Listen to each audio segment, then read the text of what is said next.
नमस्कार दोस्तों, स्वागत है मेरे नए यूट्यूब चैनल पे। मेरा नाम है ऋषभ और आप देख रहे हो फाइनेंस विद श्याम। सो आज का टॉपिक है स्टॉक म्यूचुअल फंड एफडी, क्या ऑप्शन बेस्ट रहेगा 2026 के लिए। तो पिछले एक साल से अगर आप देखोगे तो स्टॉक और म्यूचुअल फंड में आपको नेगेटिव रिटर्न दिया है। सेंसेक्स और निफ्टी तो 7.5% से 8% के आसपास का नेगेटिव रिटर्न दिया है। तो अभी के लिए अगर कोई जीतता है तो एफडी जीतता है, बट लंबे टाइम के लिए स्टॉक और म्यूचुअल फंड भी बहुत जरूरी है। आपका पैसे लगाने का तरीका होना चाहिए जिससे आपको पैसा बने। तो उसी उसी से रिलेटेड मैं आपसे आज थोड़ी सी इंफॉर्मेशन आपको शेयर करूंगा, ठीक है, जिससे आप पैसा बना सकें। ठीक है, ये कोई एडवाइस करने के लिए कोई वीडियो नहीं है, सिर्फ स्टडी करने के लिए ये वीडियो बनाई गई है। तो चलिए वीडियो को स्टार्ट करते हैं। ठीक है, तो stock, mutual fund, FD. Risk की अगर मैं बात करूं तो स्टॉक में रिस्क होता है, म्यूचुअल फंड में भी रिस्क होता है, बट इतना नहीं होता है। एफडी में कोई रिस्क नहीं होता। रिटर्न की अगर मैं बात करूं तो स्टॉक काफी अच्छा रिटर्न देता है। एफडी जो है वो 6 से 8% और म्यूचुअल फंड जो है वो एफडी से बेटर होता है।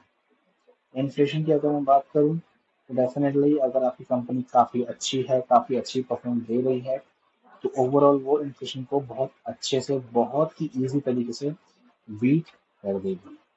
पर म्यूचुअल फंड आपको अ, देखा जाए ओवरऑल एक्सपीरियंस की अगर हम बात करूं तो 7 साल तक अगर आप पैसा रखोगे तो आपको इन्फ्लेशन को बीट कर सकती है।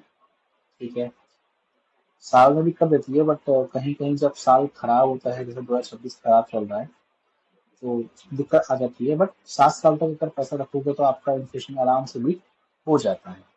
एफडी इन्फ्लेशन को बीट नहीं करता है। ठीक है, लिक्विडिटी की बात करूं तो आप पैसा निकाल सकते हो तीनों के अंदर ही, बट थोड़ा सा एफडी में थोड़ा सा कुछ चार्जेस पड़ता है या फिर थोड़ा टाइम लग सकता है।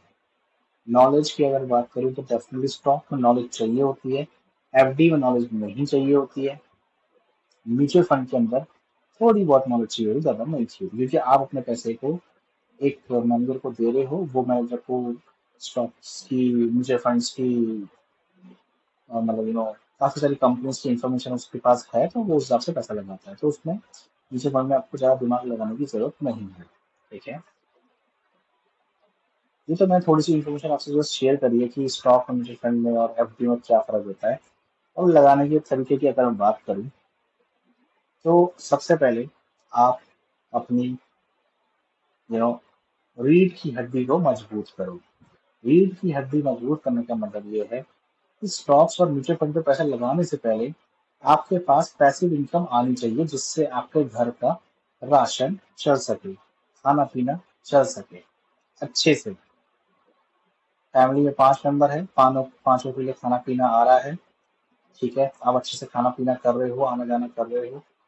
ठीक है, सब कुछ सारे मंथली एक्सपेंस अगर आप पैसिव इनकम से मैनेज कर रहे हो, तो ही उसके बाद ही आप म्यूचुअल फंड्स पे पैसा लगा सकते हो।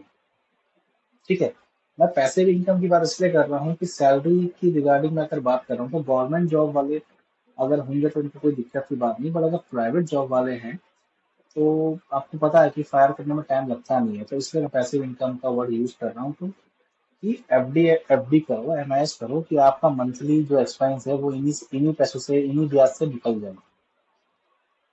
उसके बाद बेसिकली आप म्यूचुअल फंड कर सकते हो।